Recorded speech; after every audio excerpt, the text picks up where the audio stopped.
काफ़ी सारे दोस्तों के मुझे ना व्हाट्सअप आई कि सर आपने जो एसएमपीएस लगाया है कितने वाट तक का लोड ले लेता है। तो मैंने इसका जो लोड होता है ये मैक्सिमम का 1500 वाट लोड ले सकता है। तो कुछ लोगों ने कमेंट किया कि सर एक वीडियो बना के वाट का हीटर की कोयल वगैरह लगा के हमें वाट दिखाओ, ये लेता है नहीं है या लेता भी है नहीं भी लेता। कुछ लोग बोल रहे थे सर आप फेक बताते हो, 1000 वाट नहीं ले पाएगा। क्लास ए बी कितने हैवी वोट आते बोर्ड्स आते हैं जो वो 1000 वाट के होते हैं, तो छोटा सा बोर्ड है, छोटा सा एसएमपीएस, तो 1000 वाट कैसे लेगा।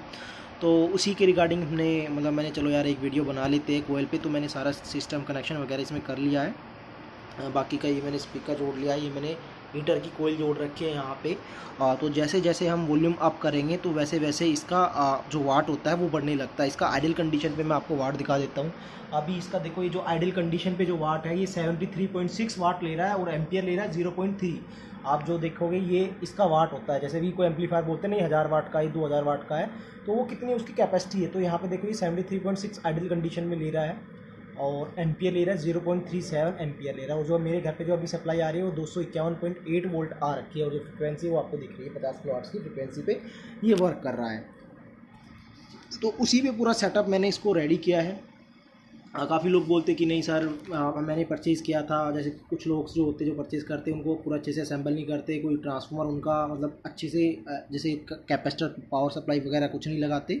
तो उसमें क्या होता है, अगर आप कैपेसिटर वगैरह नहीं लगाओगे तो जब आप वॉल्यूम खोलोगे तो एक सर्टेन वाट पे, जैसे 500 या 500 वाट पे ही वो क्लिप कट स्पीकर, जो स्पीकर प्रोटेक्शन होती है ना वो कट कर जाती है। तो हमें लगता है कि इसमें इतनी पावर नहीं है एम्पलीफायर में, ये कट कर जा रहा है, बट उसका रीज़न बहुत सारे होते हैं।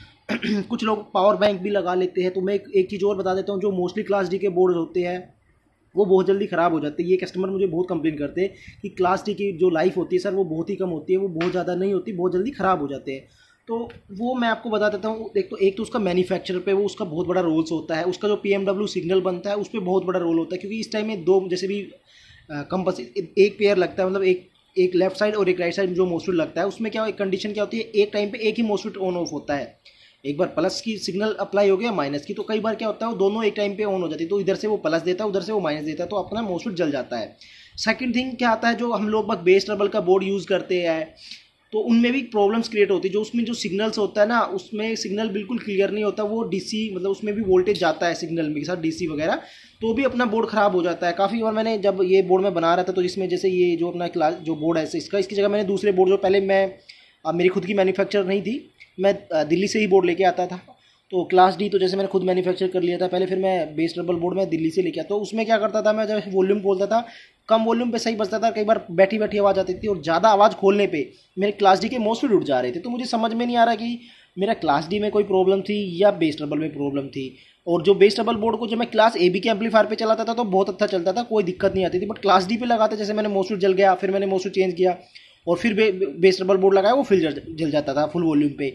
तो आप बेस ट्रबल का भी बहुत ध्यान रखें, इसका भी बहुत इंपॉर्टेंट रोल होता है क्लिपिंग पे। अगर जैसे आपको बोर्ड चला रहे हो और थोड़ी सी आवाज़ खोलने पे या मतलब 50-60% पे भी क्लिपिंग पे आ जाता है, तो जरूरी नहीं है कि आपके पावर सप्लाई बैंक कम पड़ रही है, आपका ये जो बेस ट्रबल बोर्ड है इसकी वजह से भी आपका जो क्लिपिंग पे बोर्ड जा सकता है। ठीक है, तो इस चीज़ को भी आप ध्यान में रखिए। तो अभी मैं इसका आपको ना वाट दिखा देता हूँ। पूरा मैंने कनेक्शन कर रखा है, ब्लूटूथ वगैरह कनेक्ट कर लिया है। तो अभी आप देखिएगा, अभी मैं इसको थोड़ा गाना मतलब गाने की आवाज़ तो आपको नहीं आएगी, क्योंकि मैंने जो जोड़ा हुआ है वो कोयल जोड़ा हुआ है, स्पीकर नहीं जोड़ा हुआ। और जो एक कोयल जोड़ा हुआ है मैंने, ये मेरा 4 ओम पे है, मतलब मेरा 4 ओम पे ये वाट 4 ओम पे वाट है, ये 2 ओम पे स्टेबल है। अभी मैं आपको 4 ओम पे दिखाऊंगा। अभी मैं जैसे आपको मीटर पे दिखाऊंगा, भाई वॉल्यूम अप करो। अभी देखो वॉल्यूम अप करेगा धीरे धीरे, इसका वाट है आप देखते जाना। अभी जैसे इसका वाटेज बढ़ता चला जाएगा, आपको करो अप करो, धीरे धीरे करो, करते जाओ। अभी देखो जैसे जैसे वॉल्यूम अप होती जाती है इसका जो लोड है वो बढ़ता चला जाएगा। फुल कर दो।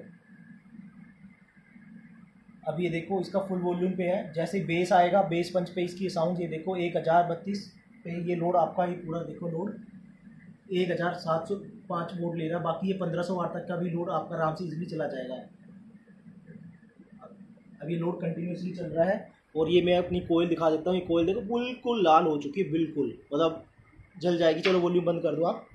ठीक है, तो जैसे वॉल्यूम बंद करोगी तो आपका मीटर फिर वो डाउन पे अपने आप 76 वोल्ट पे आ जाएगा। तो ये मैक्सिमम आपका 1500 वाट लोड ले सकता है। अगर आप कोई जैसे कि मिक्सर वगैरह से भी चलाते हो, अच्छा कोई बेस वाला सॉन्ग चलाते हो, अभी अपने नॉर्मल सॉन्ग चलाया था पंजाबी कोई, तो जैसे जैसे आप ऑडियो इनपुट करोगे, अभी थोड़ी यहाँ से भी हमने वॉल्यूम इसको कम करके रखा हुआ था, फुल वॉल्यूम यहाँ नहीं था, ये मेरा 80% वॉल्यूम खुला हुआ था। अगर आप पूरा 100% वॉल्यूम खोल दोगे तो इजीली आपका 1500 वाट चला जाएगा। कुछ लोग बोलते हैं कि नहीं सर हम पे ट्रस्ट नहीं है, तो आप मेरे यहाँ पे आ सकते हो, आपको लाइव पे कोर पे आप अपना स्पीकर लेके आ सकते हो, कुछ भी जो भी आप चाहो। क्योंकि जो मेरे ये कॉलम है जो दिख रहे हैं, ये जो नीचे के देखो एक ब्लैक कलर है, बाकी के 3 कलर है। एक कस्टमर था तो उसने बोला कि सर प्ले करके दिखाओ, जल जाएगा, तो मैं पे कर दूंगा, कोई इशू नहीं। तो मैंने उसके सामने जब लाइव पे करा तो ये मेरे 3 स्पीकर जल गए थे। वो तो चलो उसने पे कर दिया था स्पीकर का।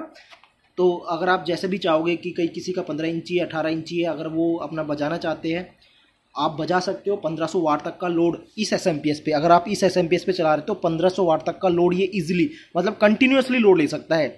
वैसे अगर एसएमपीएस का पावर देखोगे, मैं एसएमपीएस की भी आपको टेस्टिंग दिखा दूंगा, तो ये मैक्सिमम आपका 2500 वाट लोड ले सकता है एसएमपीएस, बट उस कंडीशन में ही ख़राब हो सकता है। तो 1500 वाट में आपको इसको दिन रात बजाओ कोई इशू नहीं आएगा। अभी भी मैं इस पर हाथ टच करके देख रहा हूँ, बिल्कुल ठंडा है, इतना गर्म कुछ भी नहीं है, बिल्कुल हीट है। इस पर मैंने फ़ैन भी नहीं लगा रखा। फ़ैन जो मेरा लगा हुआ है वो सिर्फ क्लास डी के बोर्ड पर लगा हुआ है। क्लास डी का बोर्ड देख रहा हूँ, क्लास डी का बोर्ड तो बिल्कुल ठंडा है, इससे भी ठंडा क्लास डी का बोर्ड है, क्योंकि इस पर फैन लगा हुआ है, बिल्कुल ठंडा है। बाकी इस पर थोड़ा बहुत फैन लगा लोगे तो कोई इशू है नहीं इस पर फैन लगाने का। ये बिल्कुल हल्का, इसमें ये हीट नहीं होता, ये हल्का ये हीट होता है, वो भी आइडियल कंडीशन पे। ये हल्का हल्का हीट होता है, मतलब इतना हीट नहीं होता कि आप इसमें फिंगर नहीं, आप फिंगर लगा के रख सकते हो। और हीट सिंक तो बहुत ठंडी रहती है।